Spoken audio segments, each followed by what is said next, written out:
My channel. তো তোমরা সবাই কেমন আছো? আমি খুব ভালো আছি। তো দেখো, আজকের ব্লগটা তোমাদের সাথে সন্ধ্যেবেলা থেকে শুরু করলাম। আর আমি দেখো খুব সিম্পলভাবে সেজে নিয়েছি, যাচ্ছি অনেক দিন পর একটা বিয়ে বাড়ি খেতে। তো খুব কাছেরই একটা রিলেটিভের বিয়ে।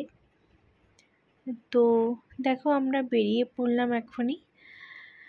তো আজকে ছিল উল্টো রথ, সুতরাং আমাদের এখানে যেখানে রথ হয়, তো সেটা ক্রস করে গিয়ে আমাদের বিয়েবাড়িটা ছিল।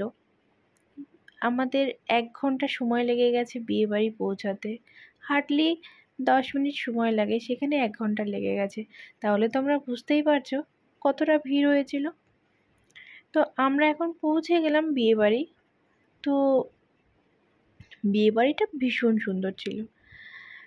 তো এরকম বিয়েবাড়িতে আমি প্রথম আসলাম, মানে একটা হোটেল টাইপের বলতে পারো। আগে যেরকম বিয়ে বাড়ি ভাড়া করে সেটাতে তো বহুবার গেছি। তো ভীষণ সুন্দর ভিতরটা। আর বউ যেখানে বসেছিল সেই ডেকোরেশনটা পিঙ্ক অ্যান্ড হোয়াইট কালারের ফুল দিয়ে করেছিল, ভীষণ সুন্দর। আর লাইটিং সিলিংগুলো দারুণ ছিল, আর ফুল এসি। তো তারপর আমি আমার হাজব্যান্ড খেতে বসে গেলাম। আর খাবারে ছিল অনেক কিছু, আর সবকটাই খুবই পছন্দের। তো মন ভরে খেয়েছি। এই না যে খেয়েছি মানে মানে মানে হাঁপিয়ে গেছি, এরকম নয়। তো তারপর বাড়ি এসে ফ্রেশ হয়ে নিয়েছি। চলো আজকের মতন গুড নাইট।